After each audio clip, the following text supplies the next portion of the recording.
Hello, welcome to a brand new video. Augustine says in his Confessions that, quote, "What then is time? I know well enough what it is, provided that no one asks me. But if I am asked what it is and try to explain, I am baffled." So what is time? We live in it, measure by it, and fear running out of it. But when philosophers try to pin down what time really is, things get slippery fast. And today we're going to delve into one of the most debated topics in philosophy, the nature of time itself. Let's start simple. Philosophers distinguish between tensed and tenseless propositions. A tense proposition changes truth value over time. For example, the video is recording now. That's true today, but false tomorrow. And tense talk suggests that reality itself is shifting. A tenseless proposition, on the other hand, for example, the video is being recorded right now at 3 p.m. on August 24, 2025. That statement is always true or always false. It doesn't change because it's pinned to a fixed time. The kind of proposition we think is fundamental depends on how we see reality. Does the universe itself change, or is it just that our perspective is changing? One answer is the B theory of time. According to this view, time is a B series. Events are ordered as earlier, later, or simultaneously. And just think of the universe as a four-dimensional block. There's like space-time, so the past, present, and future are all spread out and exist simultaneously, just like locations on a map. Change is just basically variation across this. For example, if I say that the leaf is green on September 7th and then red on October 7th, that's just a tenseless description of change of time, so all time exists equally. Ignore my cat. This is sometimes called eternalism, and it meshes well with modern physics, especially relativity, which denies any universal present. If you've seen the movie Interstellar, you've basically seen a cinematic version of eternalism. But not everyone is convinced, and thus we get the A theory of time, and here time is an A series, with events generally ordered as past, present, and future.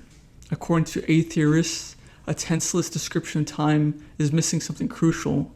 Reality itself is different now than it was yesterday, and will be again tomorrow. So in A theory, we have three main camps. We have presentism, which states that only the present exists and the past and future do not. And we have the growing block theory that says that the past and present exists, but the future doesn't. And then we have the moving spotlight theory that says all time exists, but the present moves across them, like a spotlight shining on one frame at a time. Philosophers also debate how objects persist through time.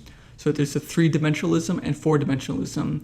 An analogy for this is that in the 4D view, you're the entire flipbook with every page existing in every single page.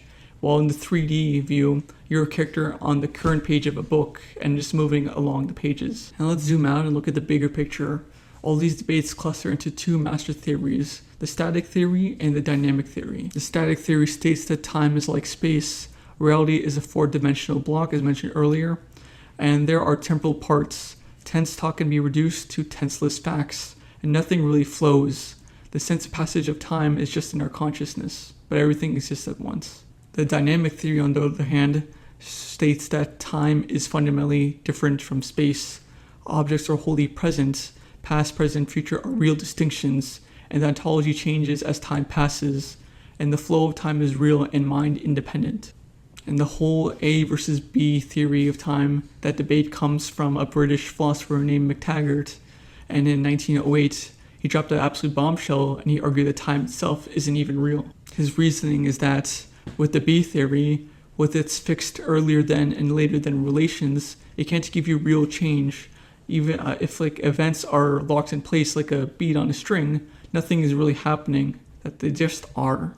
And for the A theory, with its shifting past, present, and future, it seems to give you real change, but MacTaggart says it's contradictory because every moment has to be future, then present, and then past, but no single event can really be all three without contradiction. So if the B theory gives you no change, and the A theory just gives you contradictions, MacTaggart concludes that time isn't real at all. The flow of time is just an illusion. Now I want to end with discussing my favorite subject, theology, and how do different religions think about time. Traditionally, most Christians adopt classical theism, which entails divine timelessness.